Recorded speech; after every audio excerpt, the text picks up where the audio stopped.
One of my very favorite rituals, of the probably hundreds of rituals that I have helped put together over the years, one of my very favorites I put together for one of our local festivals, Sacred Harvest Festival. I think it was 3 years ago.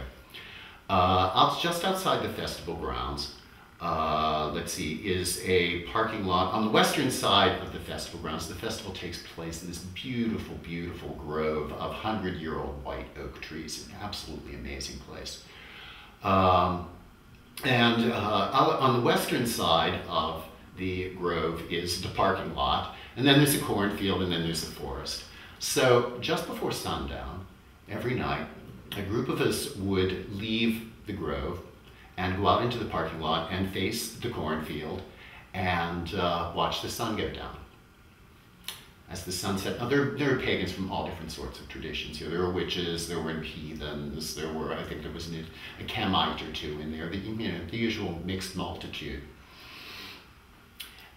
The sun would set. As the lower limb of the sun touched the horizon, the horns would blow. Doo-doo. People stepped forward, they offered incense. There would be several people, or at least one person, who would pour a libation to the sun. Everybody took that time to speak to the sun in their own way. The sun would continue to set. As the last of the sun disappeared underneath the horizon, the horns would blow again, and then we would sing a hymn to the sun, and that was it. Each night, more and more people showed up. One of the things that I heard, the most frequent comment that I heard after this ritual every night was, "That felt so real." And it was real. It was a real encounter between people and that amazing God on whom our lives depend. Some would say goddess.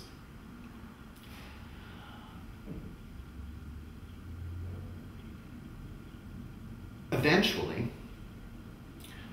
I heard from other people in the camp, when it's been very nice to hear the horns blow and to know that they're marking the moment of sunset.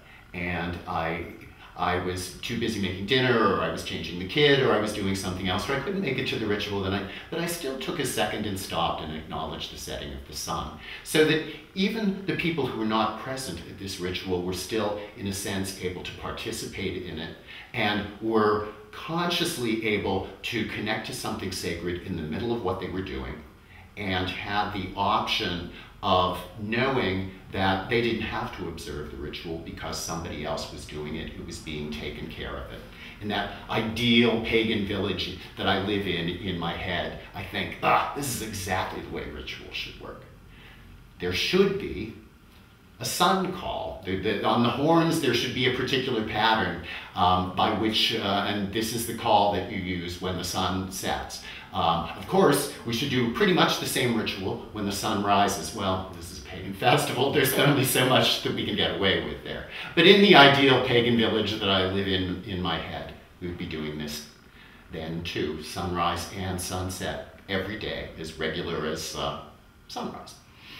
And of course, you could do a similar ritual for moonrise and moonset. Imagine that, the sun people are doing the sun ritual, and then at full moon, think of it, the rise, you would hear the sun horns, and then you would hear the moon horns at the same time. That's the place I want to be in. I always find it instructive to ask myself, WWAD, what would the ancestors do? How would the ancestors have handled this situation? I always find it instructive to compare what we new pagans are doing compared to what the old pagans were doing. And one of the major differences that I notice, and that I think that and one of the huge differences between the old pagans and us is that they had shrines. They had sacred places. And if there is one thing that I think we as the pagan community need to do and need to start doing yesterday, it is re-establishing the shrines. There's a lot more to talk about here, and it doesn't really fit into this particular topic. But I think that one thing that we need to ask ourselves, when we are in the context of a place that is already sacred, do we need to cast a circle? Well, a few years ago, a local group did a ritual during the Republican National Convention. Paganism is very political where I live, but of course I live in Paganistan.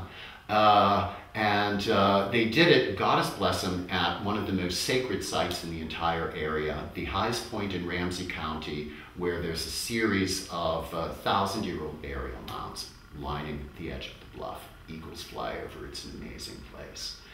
This place has been sacred for 2,000 years. What in the world are they doing starting off casting a circle to create sacred space? You don't need to create sacred space in this situation. It's already there. So, I think one of the most important things that we can do in the context of a given festival is to establish a shrine, to establish a sacred place. And when we do our rituals there throughout the remainder of the festival, we don't have to start with casting a circle and calling the quarters. It's already been done. So, my recommendation is we need to start putting on our visiting robes. We need to go to churches and synagogues, and well, if you've never been to a Hindu temple, you really should go. We need to find out what other forms of pagans, what other flavors of pagans are doing, because from them we will learn other ways of doing things. And having a large repertoire never hurt anybody.